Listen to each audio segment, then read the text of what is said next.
We light this candle as a symbol of hope and unity during these uncertain times. May the love we share grow in our hearts today.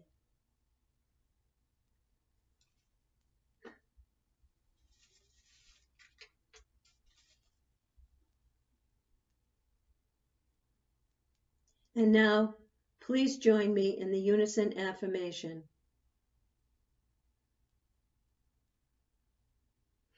Love is the doctrine of this church, a quest for truth its sacrament, and service its prayer.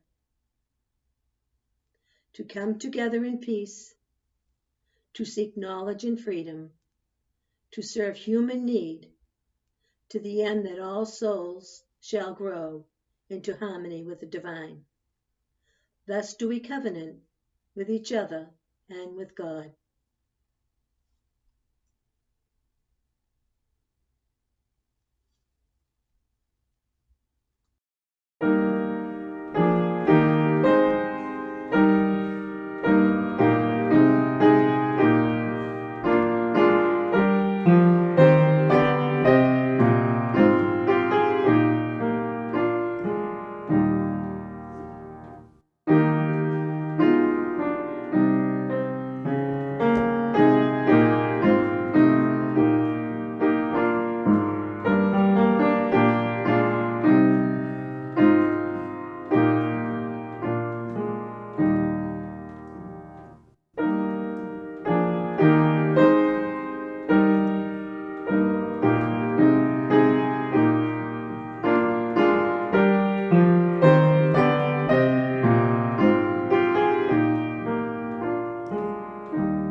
Here's Gloria Kozlowski walking her labyrinth at home, and you can see that the four corners say love, kindness, peace, and hope.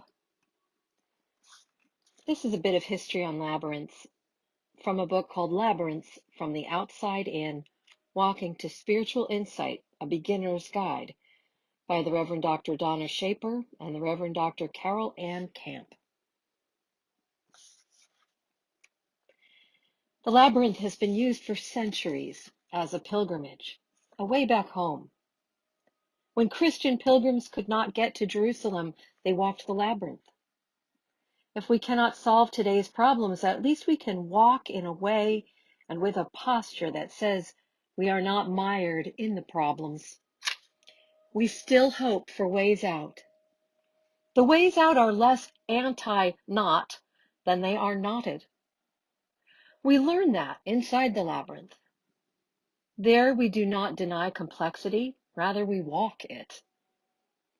Knots and webs and conundrums are the message of the labyrinth. We love them as they are, and we love them for what they represent. We are free to be with them. They pattern our lives toward home. People often confuse labyrinths with mazes. In some ways, labyrinths are like mazes, but a labyrinth is more than a maze. In a labyrinth, you are never lost. You are always on the path leading into or back out of the center. And here's Gloria heading out of the center. One finds the center if one walks the path. A labyrinth is like a maze with a certain answer. It is a maze plus. Once you know the labyrinth, you know there is a way into the center. Mazes remain puzzles because they can perplex permanently. Labyrinths are designed with the eventual solution fully on display. If we but walk the path, we get home. Thanks, Gloria. Namaste.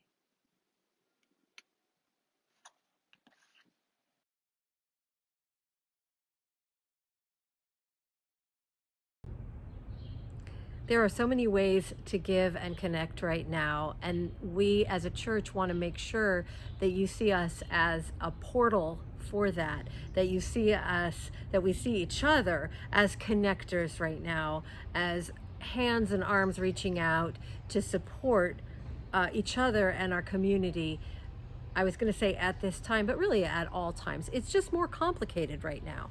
You've heard over the past couple of weeks about the ECHO initiative, the Shine Together Cooperative, which would be providing food shopping and also prepared meals with contactless delivery for people around the area. And you can be involved in helping them do the food shopping and the delivery because a lot of them don't have cars, or maybe you would want to be a Shine Together client and support them that way. So keep an eye on that through ECHO. Also, ECHO has a COVID-19 relief fund and No One Stands Alone fund.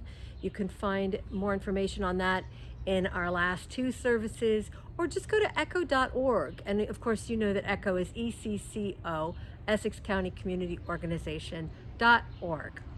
But you can also continue to support, and I hope you will, our congregation and its many ministries at uucgl.org/donate. And you can fulfill your pledge there, or that's also the way that we pass the plate these days.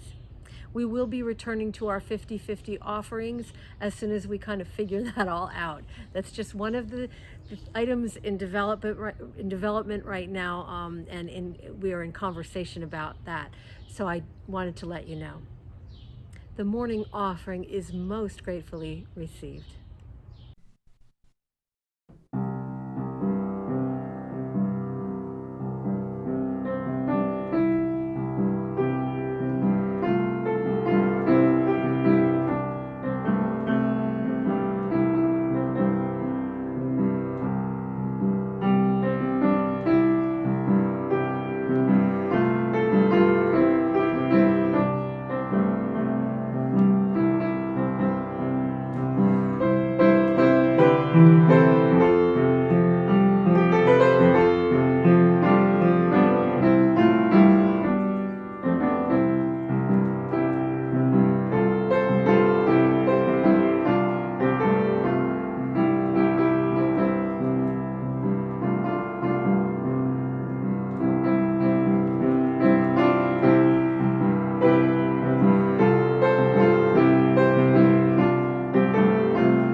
Hello.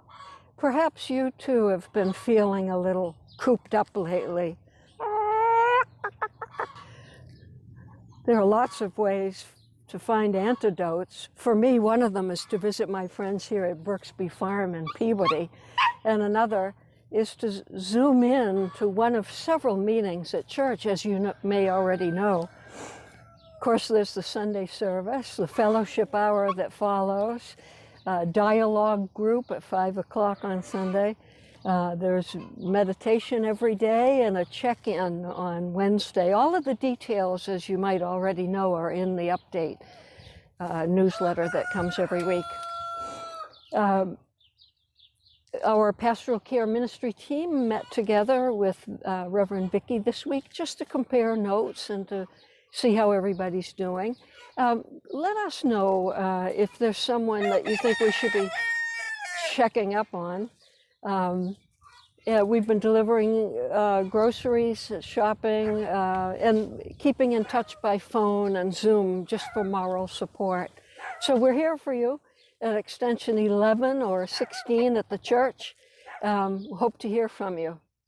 And I hope that you're doing well. Okay, ladies and gentlemen, here you go. Hi, kids.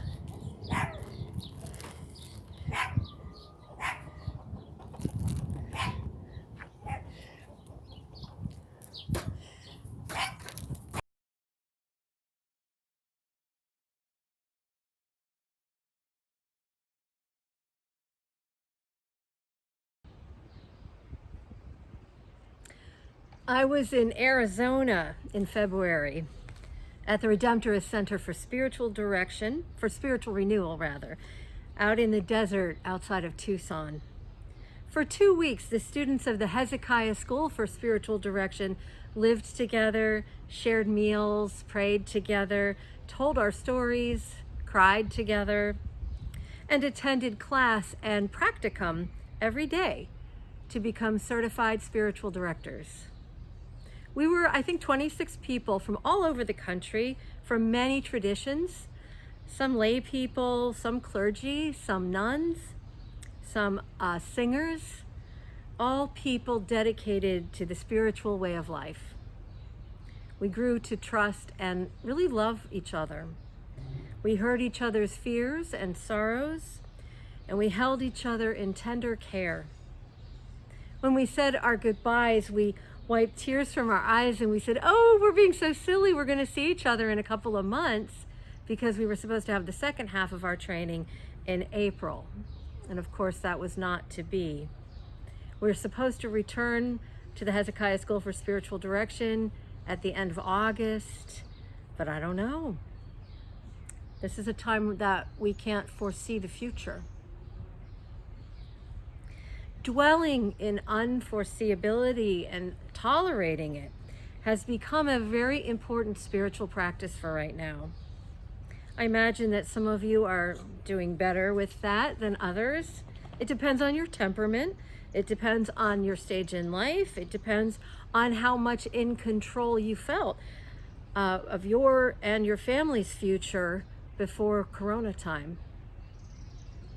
Each one of us has some life experience with delayed gratification or cancellations, disappointments, alteration of best laid plans. But I don't think that any one of us has experienced this profound a collective loss of foreseeability. Trying to imagine or manage, rather, the disorientation that comes with that loss.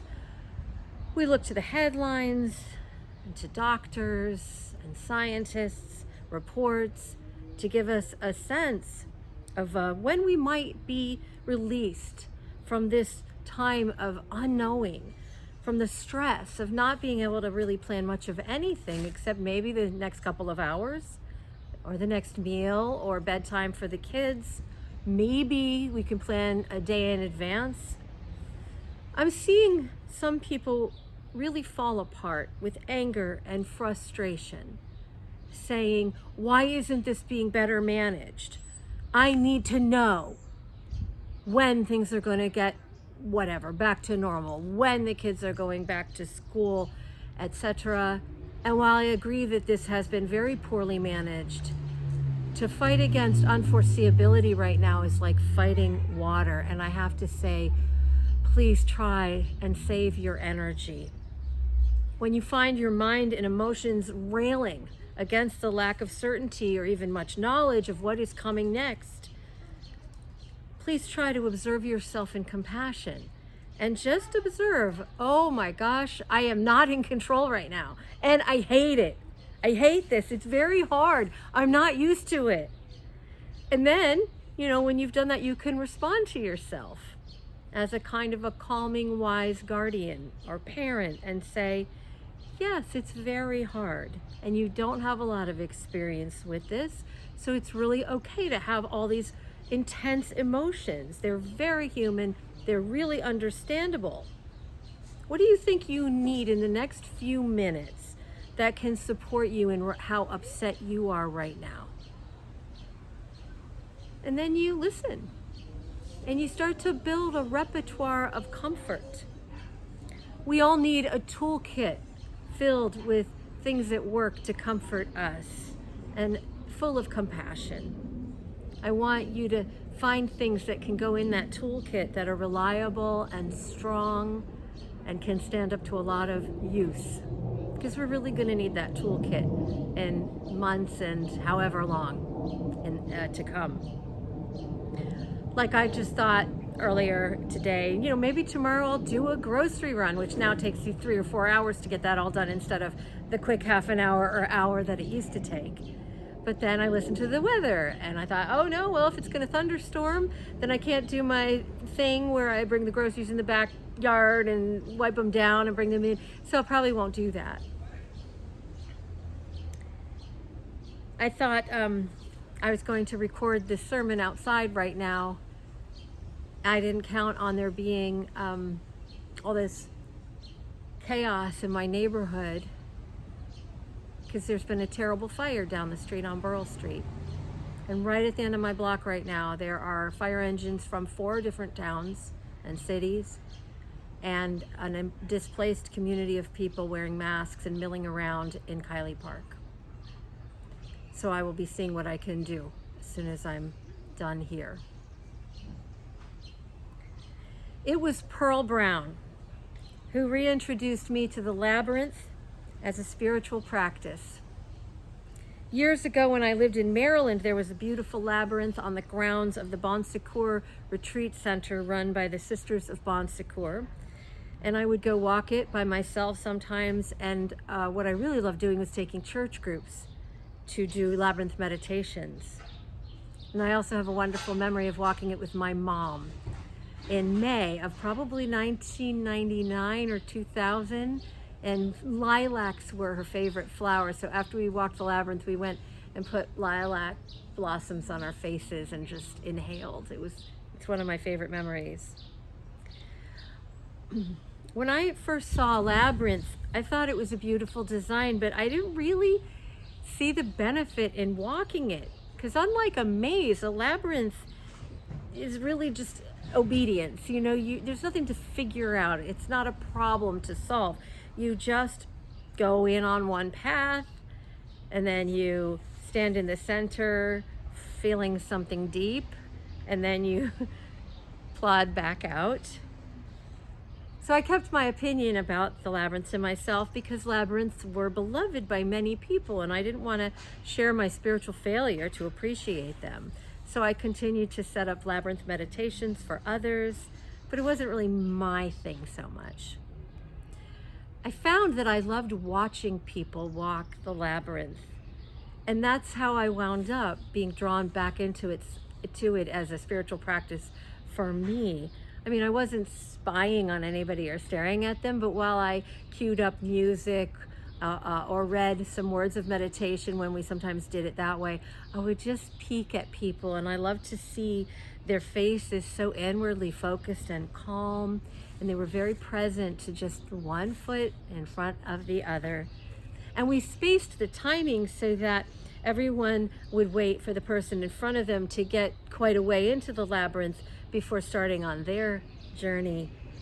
Sometimes it was interesting because someone might go really much faster than the person in front of them, and there was this very careful stepping aside to let someone pass.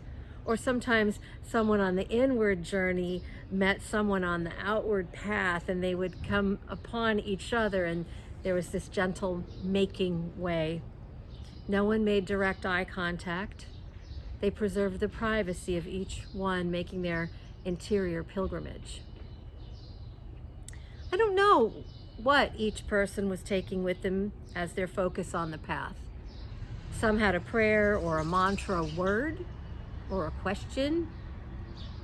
I do know that their brains were shifting between the right and the left hemispheres, which is something that the labyrinth achieves by virtue of its twisting and spiraling design. So while there's a spiritual experience in walking the labyrinth, or in following one with your finger or with a pencil or crayon, there's also a neurological integration happening. If you needed a scientific explanation for why it feels so good to walk the labyrinth, that's probably why. There's a tradition of pausing for meditation or contemplation in the center of the labyrinth before going back out. And sometimes people will start their walk by doing what we call the short walk to the middle of the labyrinth and putting a lit candle in there so that they're traveling in toward the light. But often people will leave a talisman of some kind in the center to mark their intention or to thank their deities, their ancestors, or guardian spirits for accompanying them on this small reenactment of life's journey. That might be a fire engine going by, I don't know.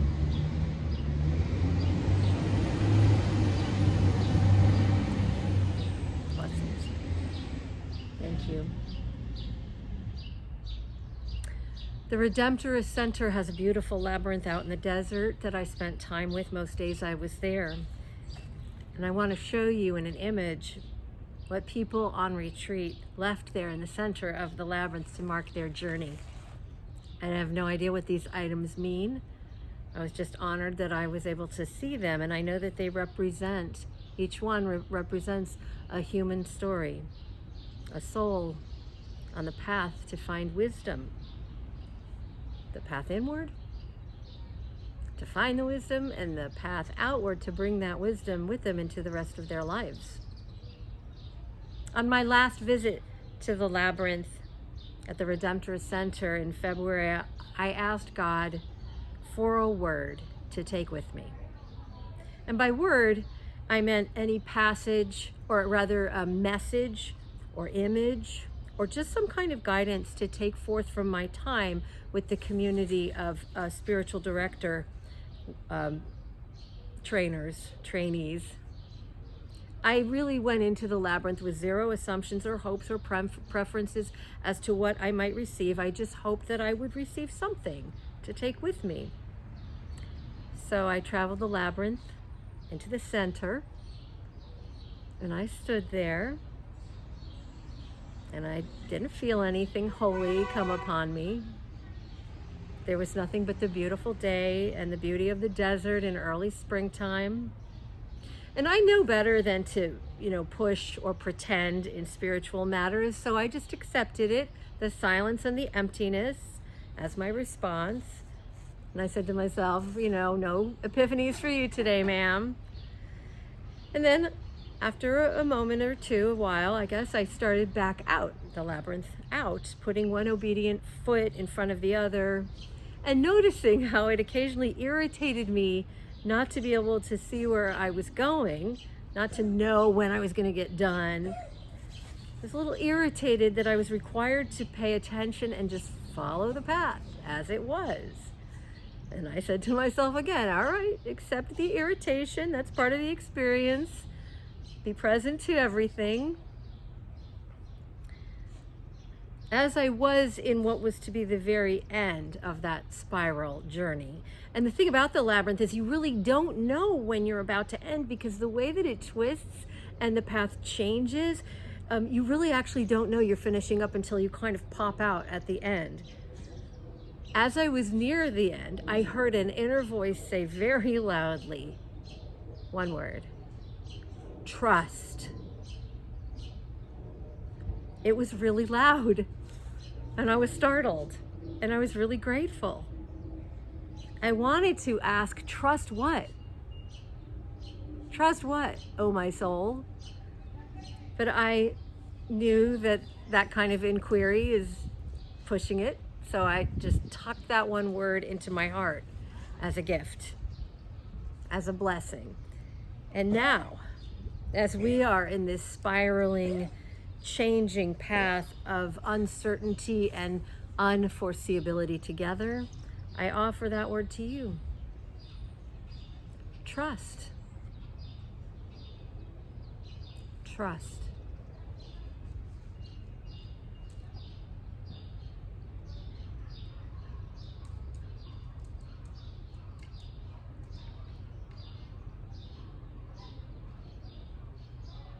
I'm really glad to be on this spiral journey with you, inward, back out into the world.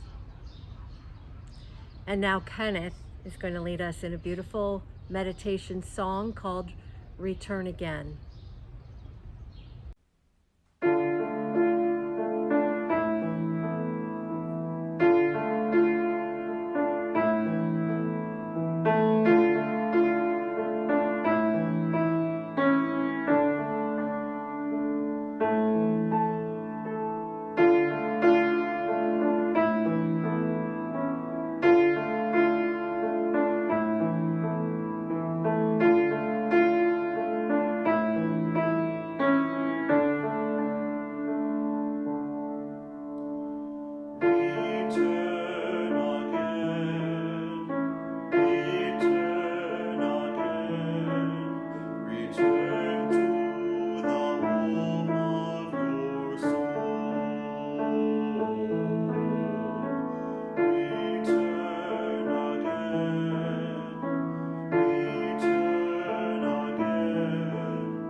Thanks for spending some time together in spiritual community in virtual space and time.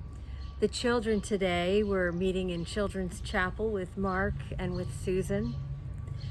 We have Zoom coffee hour as we've been doing for some weeks, which is wonderful. Hope that you will join us and sign up for the weekly update to get all of these Zoom links that you need to participate in programs.